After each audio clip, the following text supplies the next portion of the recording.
Voilà, je continue ma deuxième partie. Ces expressions, bien que susceptibles d'un sens vrai, ne doivent pas être employées sans quelques explications à cause de l'abus que l'on pourrait en faire.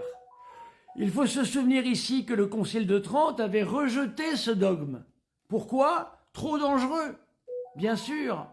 Et s'il n'y avait pas eu la fin des États pontificaux, s'il n'y avait pas eu l'absence du Vatican qui n'arrivera qu'en 1931, ce dogme aurait peut-être jamais vu le jour, parce qu'on voit bien à travers l'aventure, c'est des vacantistes, l'erreur possible et continuellement possible de cette difficile question de l'infaillibilité pontificale. Je reprends.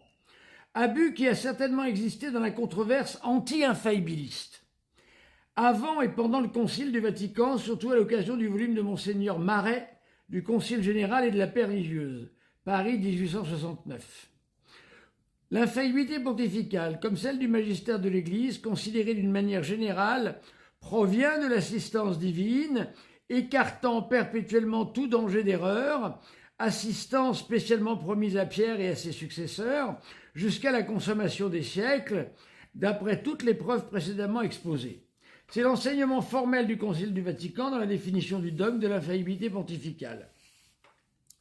L'infaillibilité pontificale, appartenant aux seuls actes dans lesquels le pape agit, écoutez bien mes amis, écoutez bien, ce n'est pas la descente de l'avion, je reprends, ni assise, je reprends ce qui est écrit, l'infaillibilité pontificale appartenant aux seuls actes, à souligner 3 fois, dans lesquels le pape agit avec la plénitude de son pouvoir apostolique, se rencontre seulement dans les actes émanant effectivement du pape et manifestés comme tels, et possédant d'ailleurs les conditions requises pour un enseignement infaillible. Voilà, ce que l'Église a toujours reçu dans son histoire, dans sa tradition, dans les pères de l'Église, dans le dépôt révélé de la foi. Voilà, donc c'est pas quelque chose qui tombe comme un ovni. Ensuite, eh bien, le pape doit se présenter au moment où il va utiliser l'infaillibilité pontificale de manière évidente, sans qu'il y ait le moindre doute. Un cas est concret, c'est celui de Jean-Paul II. Jean-Paul II a voulu clarifier la question de l'accès du sacerdoce réservé aux seuls hommes. Eh bien, la formulation que Jean-Paul II a utilisée a une ambiguïté, tant et si bien que, eh bien, on ne sait pas que dire, voyez-vous. Mais il n'empêche que c'est pourtant une réalité reçue depuis le début de l'Église et qui n'a jamais connu d'exception. Vous voyez ? Je continue. Alors, c'est ce que montre donc l'enseignement traditionnel, tel que nous l'avons exposé selon cet enseignement infaillible doctrinal appartient au pape, définissant en vertu de sa suprême autorité apostolique et en tant que docteur et pasteur de l'Église universelle, la doctrine qui doit être tenue par tous les fidèles. Lorsque le pape Jean-Paul II a fait assise, il n'a pas tiré de cela en vertu du pastorat qui est le mien, je veux enseigner définitivement à tous les fidèles sans qu'il y ait aucune manière de remettre... Non, il n'y a rien eu. Le synode sur la synodalité, le pape a même dit qu'il ne ferait aucun document définitif. Alors il est vrai que c'est très dangereux ce qui a été fait, bien sûr, mais doctrinalement parlant, en aucun cas on ne peut dire qu'il y a une quelconque infaillibilité pontificale. Et dans ces cas-là, le pape agit en tant que personne privée ou en tant que théologien privé, comme nous l'a expliqué le cardinal Billot tout à l'heure avec une grande clarté.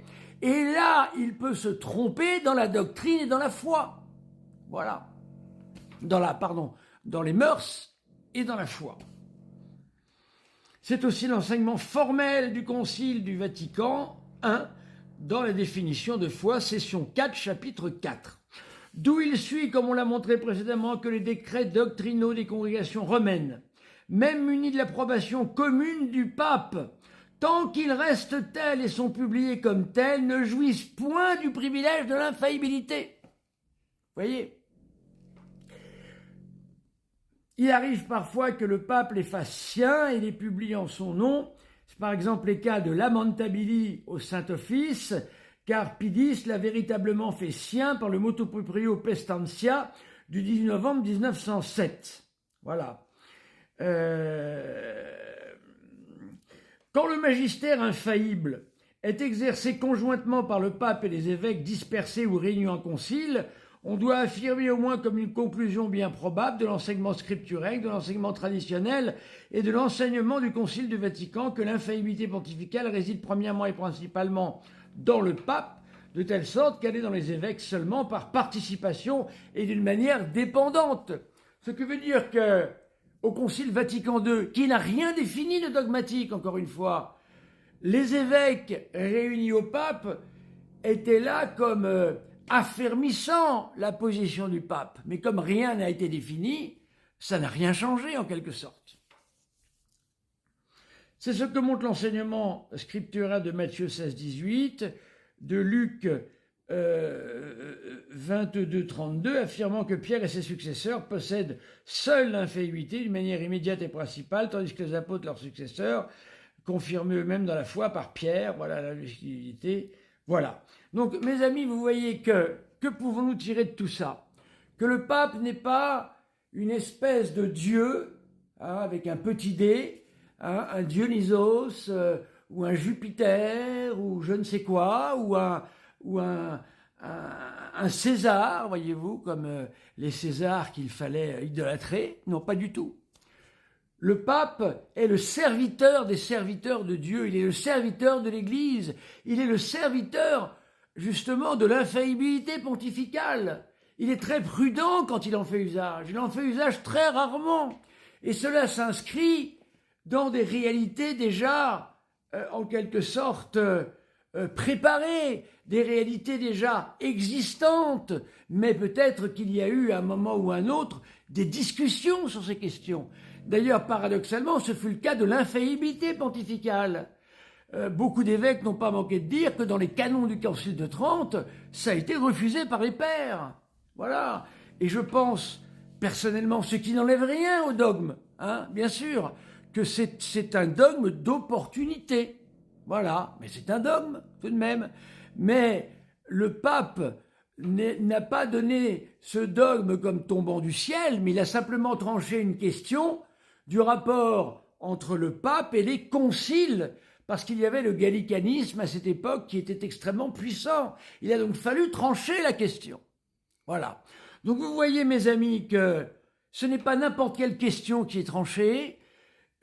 Les micros à la sortie de l'avion, assises, tout ça ne rentre absolument pas dans l'infaillibilité pontificale, car c'est là-dessus que s'appuient les sédévacantistes, pour dire, regardez, le pape perd dans la foi et les mœurs avec Assise, c'est donc la preuve qu'il n'est pas le pape. Eh bien, messieurs, vous vous trompez, monsieur l'avocat, vous vous trompez complètement, car Assise n'est en aucun cas, ne relève en aucun cas du pape et ne relève en aucun cas de l'infaillibilité pontificale, voyez-vous, même si cela peut être vraiment quelque chose de très mauvais, parce que ça peut induire les fidèles à mal comprendre les choses, mais vous ne pouvez pas tirer de tout cela que le pape n'est pas le pape.